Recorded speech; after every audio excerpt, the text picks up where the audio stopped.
Wowee, it's been a day in the Champions League. We've had a shock loss for Liverpool. We've had a Robert Lewandowski hat-trick for Barcelona. We've had late drama at Atletico Madrid. What a match to go on do for me. What a match day this was! Yeah, it was incredible. Let's talk about this. Let's start with Group A then. Napoli at home against Liverpool. A tie that you always knew would be difficult for Liverpool, but I don't think you expected it to be this difficult. Let's take you through the action and the goals from this one. Thierry, do you want to start the action for us? Yeah, the man himself making that run at the beginning. Carragher. And I like that he has the awareness to see where Zielinski is, and we know what happened after that. Penalty, the hand of Milner is, in a position that he shouldn't be, and I think it was the right decision. All right, so let's spin it forward then to the next goal, Clint. Do you want to? Or no, you look to me like you don't really want to. Okay, you want to do that? No, we can talk about the second. Let's see. He's only been here one night. He's dictating. He's the producer and the director at the same time. Let me see how this goes.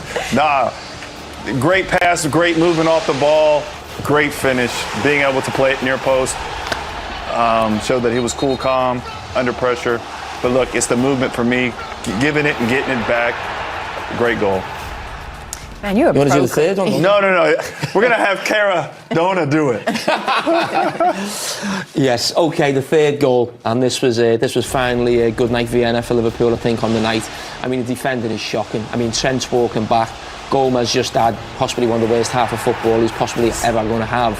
That's why he had to come off for half-time, but great strength. Yeah. And it's thoroughly what Napoli deserved. It should have been 4 or 5 going in at half-time, not just 3. Mm-hmm. So let's see, the goals kept on coming, so let's take another look.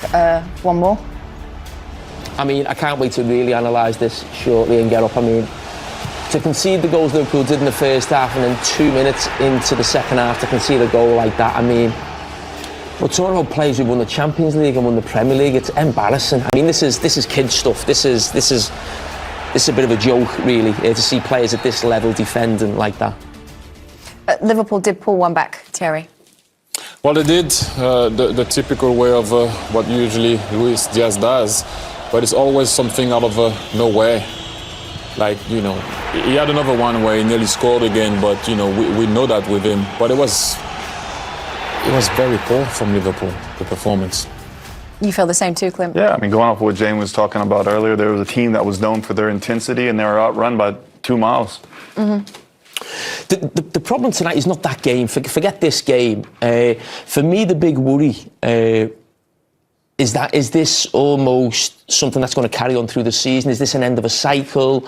Have Liverpool massively got the transfer ideas in the summer wrong, because this team looks so far off it, and it has been at full pelt for 5 or 6 years under Jurgen Klopp, and 7 games Liverpool have played, I think, this season, conceded the first goal in 5, not starting games well. So I'm not going to criticise their attitude, because what this team have done, certainly in Europe, in the Premier League, the Barcelona game coming back, so the mentality is fantastic. Is this a massive drop-off physically because of what's happened over the last... Considered it so serious, the way we need to break down a game, do we have to send you to the big screen to do it, Jamie? But this one is one of them. Yeah, but this is something we mentioned before the game, that this is a problem for Liverpool, the high line, they're not actually getting pressure on the ball. And it was interesting, Andy Robertson said then, we weren't compact, we weren't pressing enough. But the thing for me is right now, Liverpool play a high-risk game, but they're not actually pressing the ball to stop that high-risk game and cause themselves a problem. So if you actually look at Liverpool, now we mentioned before the game, they're not getting pressure on the ball. So you look how high Liverpool's line is. That is not a problem, how high your line is. It's about being compact, being together. But when someone gets time on the ball, as the ball comes to the full-back of Napoli, it comes across, and you see that line. Watch Joe Gomez now. So he's actually got a yard on the striker of Napoli, but he stops. He puts the brakes on. You can't put the brakes on when someone's got time to get the head up. Stop it now, there. So often, we said before the game, that it's too easy to get through Liverpool's midfield. So that didn't happen before, so you can play the high line and be really compact. If that's not happening, you have to adapt.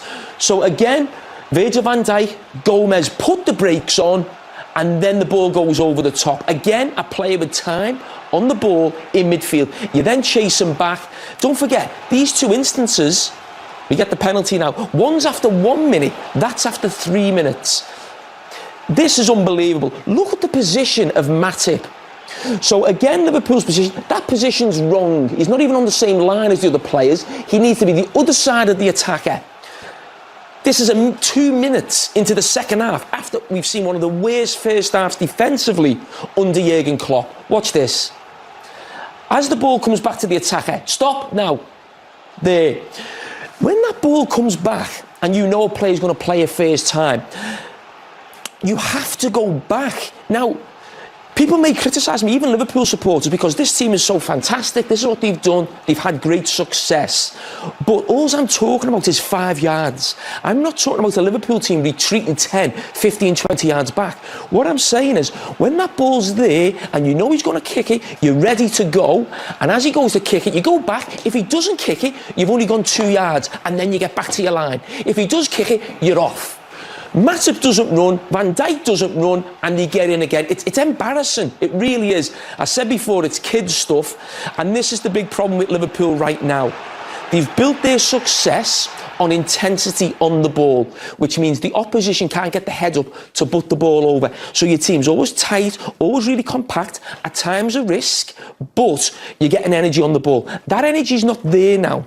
So that back four has to adapt, and it has to go back 3 or 4 yards. That's all we're talking about. But if they keep playing that, they're going to have a big problem in terms of the Premier League this season and qualifying for the next round of the Champions League, because that is suicide football. All right, so come join us back at the desk, if you will. Thank you very much. That was cool. I guess let's also at the same time balance this out by giving some love to Napoli, right? And there was a player that you wanted to talk about before the game, and you'd like to talk about him after the game, Thierry. Yes, Carragher.